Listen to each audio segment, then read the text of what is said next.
Many critics, they have argued that stablecoins are just like trading tools, and now they're actually starting to drive global liquidity. It's literally just a better dollar. So what defines a true stablecoin economy? I think it powers today's tokenized financial system because I think increasingly a stablecoin is the numeraire or the common denominator between the various tokenized use cases that you might want to take advantage of or participate in. We have an opportunity to build that protocol. You can just sort of build it in a fundamentally better and new way that kind of more clearly aligns with the incentives of the on-chain economy in a way that's pretty powerful. What do you think is the most underappreciated consequence, positive or negative, of stablecoins becoming the infrastructure of this global money movement that we're seeing now? I think about this a lot. Two things. Hi, I'm Dr. Lorena Nessi from CCN, and today I'm joined by Ryne Saxe, CEO of ECO. We'll talk about ECO's work in building the foundation for a stablecoin-driven economy, the evolution of on-chain liquidity, and the challenges of achieving interoperability, transparency, and decentralization at scale. Hi, Ryne. Thanks for being with us today at CCN. Thank you. That was an amazing intro. Good summary. I'm impressed. Well, thanks. Shall we start then with the evolution of stablecoins? You know, many critics, they have argued that stablecoins are just like trading tools, and now they're actually starting to drive global liquidity. What shift in the industry you think happened to make stablecoins the backbone of digital transaction or this global liquidity? I think it's been the inflection point pretty clearly over the last 12 to 18 months.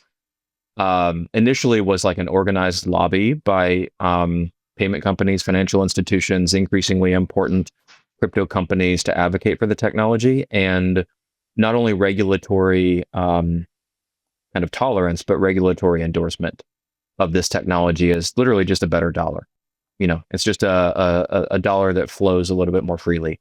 And you know, the crypto folks have been talking about that for a long time, but I think that you needed more kind of TradFi clout, the likes of Stripe, et cetera, advocating for this technology and starting to build for this technology in order to really help it break through. But I think pretty clearly that was the inflection point over the last year or so. Okay, so you think that actually is that movement from traditional finance into crypto or blockchain, shall we say, that has actually made that change? Yeah, for sure, which is ironic, right? It's like we needed the TradFi stamp of approval that this technology is effectively inevitable. And I think we've earned it, and we've seen it over the course of the last 12 months. It probably took longer than we would have thought. And so, yeah, in the early days, it was sort of like trading pairs against stablecoins were kind of the use case, and they were kind of just like kept in that crypto sandbox. But if you see stablecoins for what they are, you know, it's just a dollar that moves more freely, kind of devoid of banks and borders. And there's huge demand for that. And it returns margin back to TradFi institutions and customers too. And so it's just a matter of time before companies like Visa, companies like Stripe, et cetera, started to experiment with this technology, and not only experimented, but to like actually integrate it. And that's what we've seen happen. And that's where this has really taken off. I don't think there's been a day at any point over the last 6 to 12 months where the stablecoin market cap was less than the day before, which is pretty amazing. Yes, absolutely. And actually, you've touched on something very important, which is the fragmentation problem, right? You've said that stablecoins are spread across too many networks. And why do you think that actually interoperability hasn't been solved yet? And what structural or incentive-based barriers stopping liquidity from unifying are there? Amazing question. And this question like goes to the heart really of, I think, why ECO exists and the protocol we're building today. So why hasn't interoperability been solved yet? We have really good interoperability tech that's come along quite a bit over the last couple of years. But frankly, new chains, new stablecoins, new protocols are spreading faster than the interoperability tech connected to it. And so it's very simply like just like a messy market problem. As this market explodes, as use case for stablecoins explode, as different vectors of stablecoin movement proliferate, kind of the extensibility of current interoperability tech to pass data and move liquidity across all of those in-demand routes is lagging. That's okay. That's just like we got to grow up and we got to scale into this use case. That's fine. And that gets at the second part of your question, which is, say it again, something about what incentives have kind of like, or what incentive have been missing or holding back the adoption of interoperability tech. Was that the second part? Yes. What structural or incentive-based barriers are there stopping liquidity from unifying? This is a super interesting one. So if you think, Visa is a really good analogy to this. So Visa's done some amazing things, multiple amazing things over its life as a company.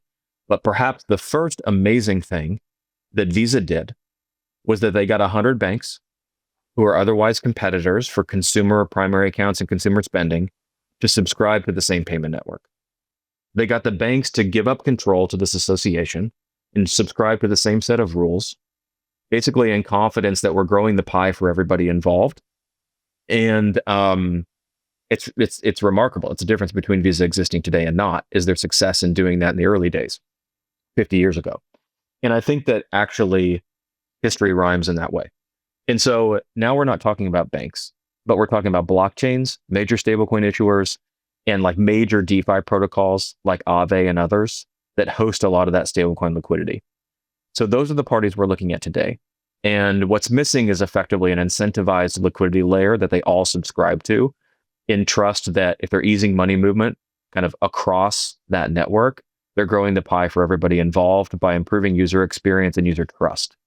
And I think that's the incentive mechanism that's been missing in the space that will inevitably be filled by somebody.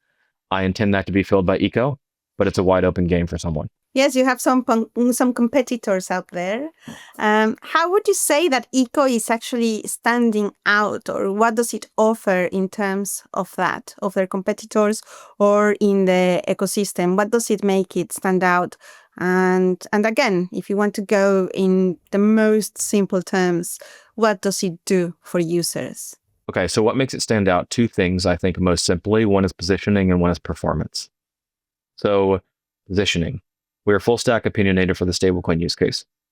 Most people that we are maybe competitive against, it's usually kind of like an adjacency right now, are generalized protocols or generalized platforms, whereas we only care about moving stablecoins, which today is just moving digital dollars. That's that's the lion's share of stablecoin movement. And so we have a more full stack and opinionated approach in our technology and our positioning about how you design for that, top to bottom, app layer to protocol. And that gets to the performance. If we only care about the use case and we're optimizing for that use case, from the user tap all the way down to the liquidity it orders on the protocol, you can just move stablecoins at size faster, cheaper, and more intelligently than any other protocol in the market today. So we're able to move stablecoins at size across blockchains in one tap in 2 seconds. And so you get kind of that tap to pay type of experience whenever someone's traversing the Eco network. And we're also sort of making that more programmable as we develop our protocol. And so usually you're not just sending $1 for the heck of it. You're sending that dollar to do something. So how do we make sure that the app calling to our network can program that send with sort of high fidelity requirements to execute some use case or some transaction that the user is ultimately trying to accomplish? And that's another element of performance that we really, really care about. And so I would say faster, cheaper, smarter money movement. Brilliant. And that actually takes us to the next question, which is this idea of a stablecoin economy.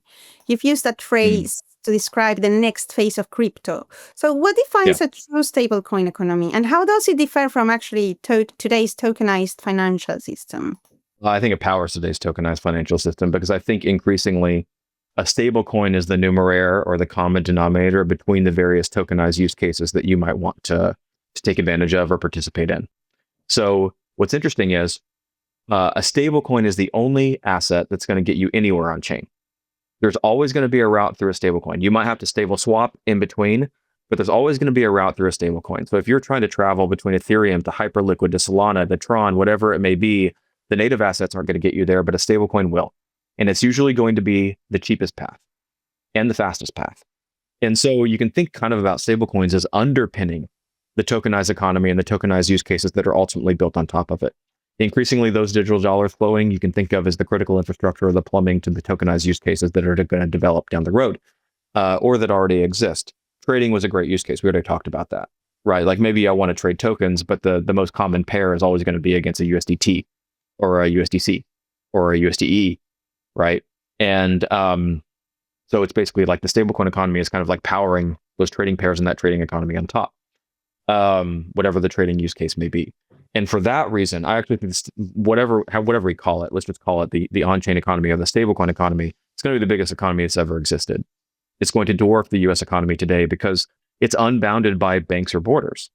Like I said before, so what is the demand for dollar movement worldwide, unbounded by banks or borders? We wouldn't even know. I don't even think we can sort of like conceive something that big, but that's ultimately what we're constructing here. And I think, those dollars flowing are going to be what powers the quote unquote GDP of the on-chain economy, which is going to grow infinitely larger, at least a couple more orders of magnitude over the course of the next 5 years. I'm pretty confident based on the dollar flow and the growth rate we're seeing today.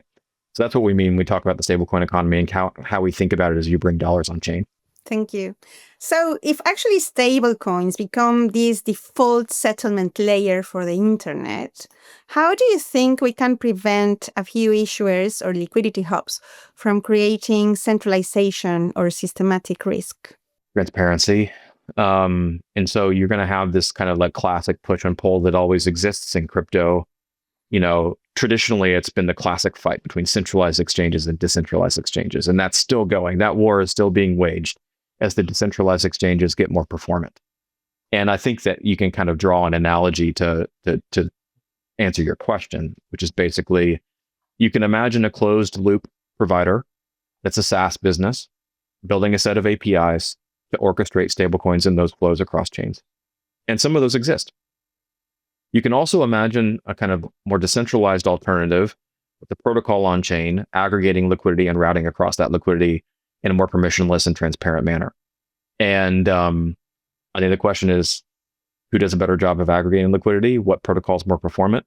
And I would give the advantage to the open protocol because I think you can distribute and grow much more quickly.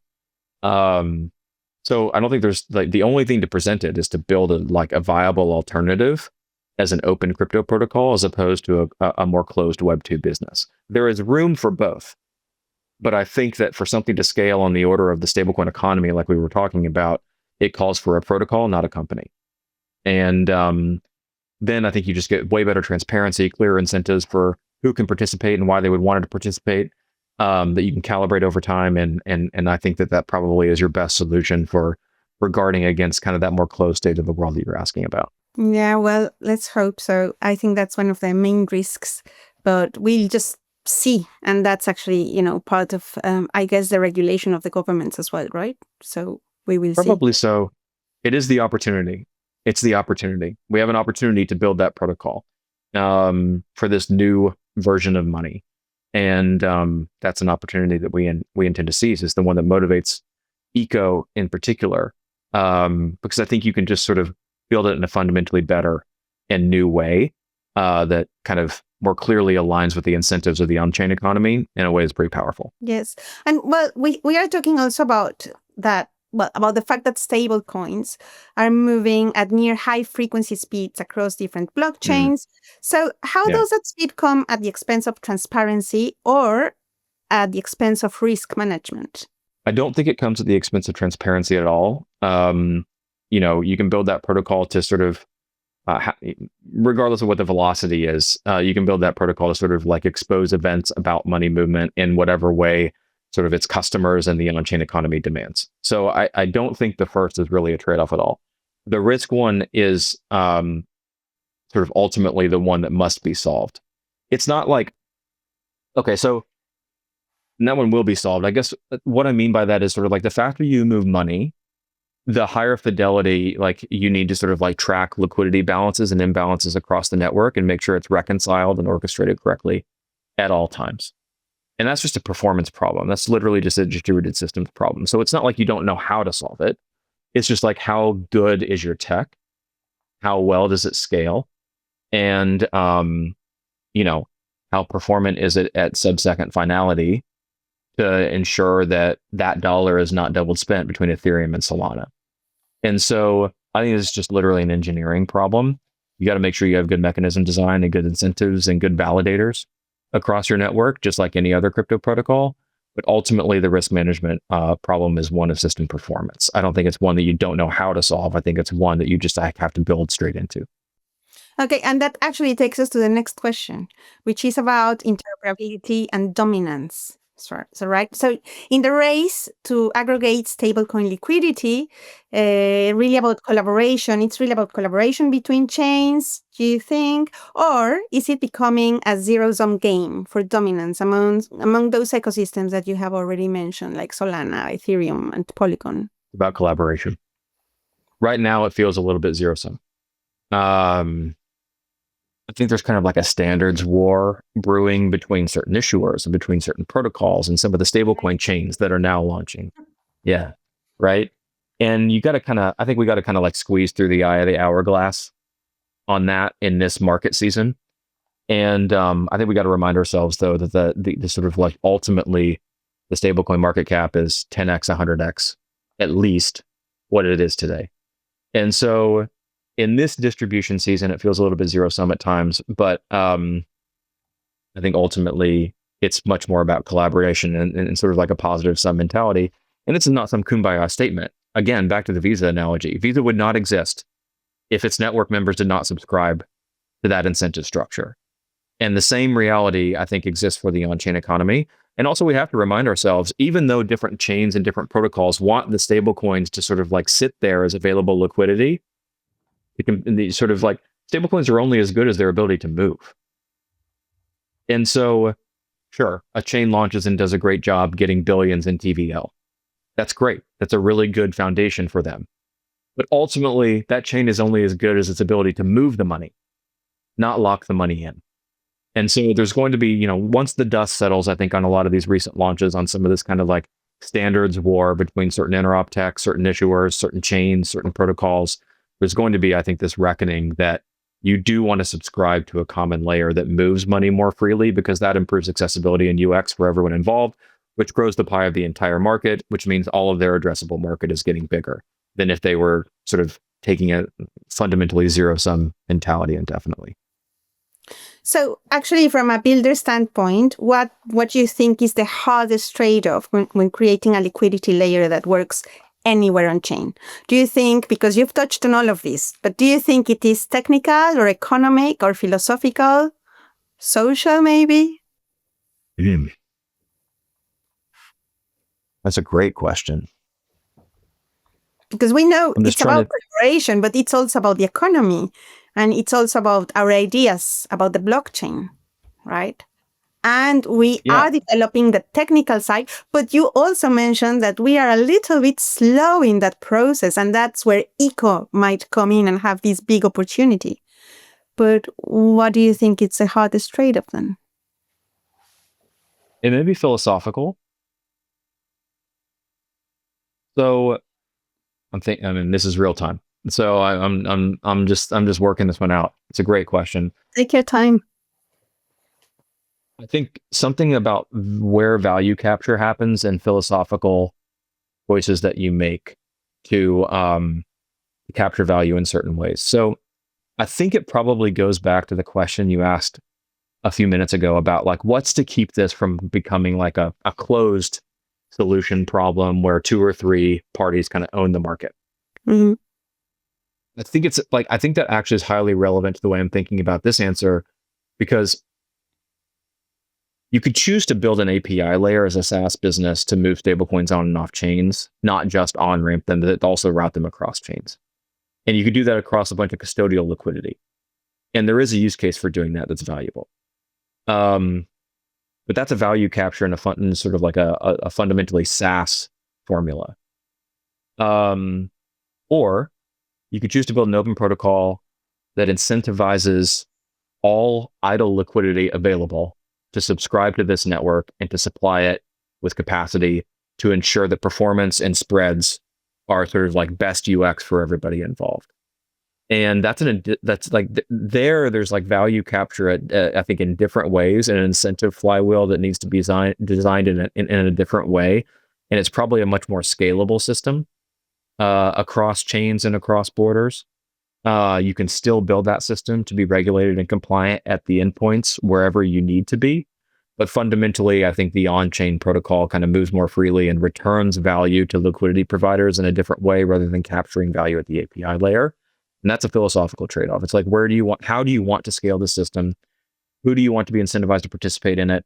And then where does value need to flow if it's not flowing to a singular company, but to kind of like a network of participants? That is probably the most significant answer to your question that comes to mind. I love it when we always end up in a philosophical question, because in the end, it is a philosophical question. What has driven blockchains in the first place? Yeah. And then it becomes all of these other things, right? Yeah. I want to take it, if you don't mind, I was thinking about like, why do I feel like that's a philosophical trade-off? It's because it's the permissionless network, the permissionless alternative, in my opinion, that makes stablecoins most accessible to people. You know, you're not gating it with a company's API. You're enabling any protocol that's building for a stablecoin use case for an end user to do something, to plug into this network and have money flow more freely. And that means you're improving stablecoin UX for everybody involved, which means that you're improving the accessibility of this technology, which means that you're lowering the bar to bring money on chain. Which ultimately, like, if we're not bringing money on chain, why are we building anything? Mm-hmm. That's the whole promise. And so that's why I think of it as sort of like a philosophical trade-off, you know, that flows directly into the system design values decisions that you make in designing the protocol. But I do think it's sort of like a values-driven philosophical trade-off that to answer that question, if I just take it a layer deeper kind of in real time. Thank you. And looking ahead in the next 5 years, maybe the answer will be similar to what you just said.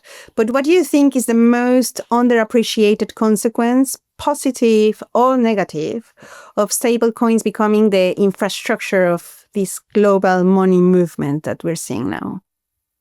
I think about this a lot. Two things. Okay, most underappreciated consequence is right now, 99% of stablecoin demand is demand for digital US dollars.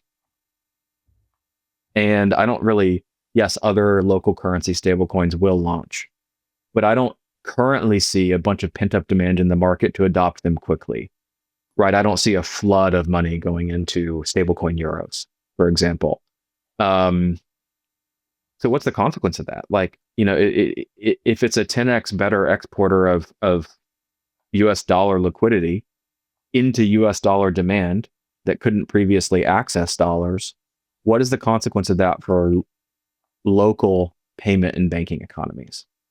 I don't know, but it's there's going to be some sort of like push and pull in that. I would expect if digital dollars scale too quickly, for the comfort of certain regimes or certain local economies, that we see capital controls versus stablecoins be kind of implemented anew, just the same way as they would impose capital controls for people to get money in and out of their banking system.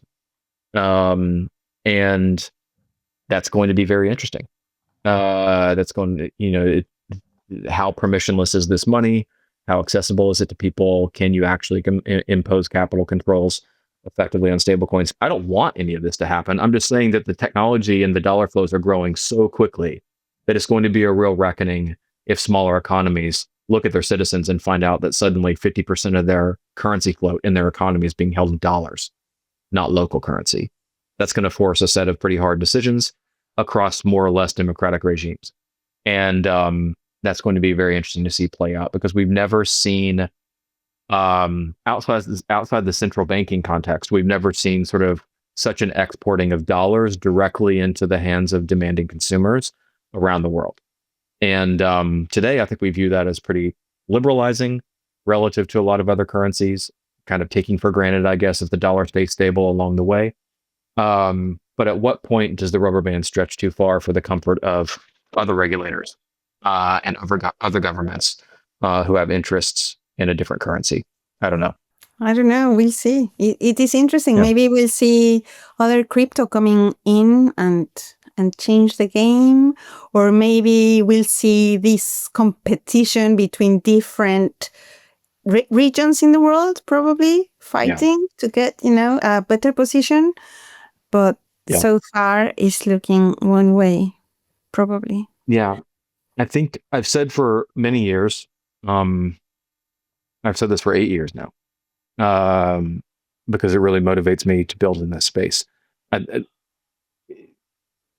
Crypto is going to demonstrate to billions of people that money is a choice. It's a technology and it's a choice. And if enough people make the same choices about what money should be, then a new meme for money is created. And money evolves in that way. And that's either incredibly equalizing and like optimistic for the world, or it's very destabilizing past a certain point. And my reason for building in this space, and I know a lot of people are the same, is to try to like bend that unknown outcome toward the optimistic end of the spectrum. And so I think my answer to your question, to your 5-year question, is kind of like hedging in that way, right? It's like similar to that motivation. Can we continue to bend it toward optimism, toward free money movement, toward a borderless on-chain economy? That's my whole reason for being here. Well, it's very exciting to think about all of this. We're going to see it in the future. And I'm definitely keeping that quote about money is a choice. So thank you so much. Thank you so much, Ryne. Is there anything else you think we should cover before we say goodbye? No, those were amazing questions. They were really good. Especially those last couple made me think quite hard. And so I really, really appreciate the conversation. I appreciate any conversation with like deep interest and kind of like forward-looking interest about what's happening with stablecoins and what are we going to see happen. And obviously, our intent is that eco plays a pretty critical role in the growth of that segment of the market and in the flow of dollars on chain. And I hope I'm talking again to you in a few months with more updates, and we can revisit some of those trade-offs and some of those predictions that we've talked about in the conversation before. Absolutely. Thank you so much, Ryne. Thanks for joining us today. For sure. I really appreciate the conversation. That was Ryne Saxe, CEO of ECO, and I'm Dr. Lorena Nessi for CCN. Thanks for watching and see you next time. Thank you, Ryne.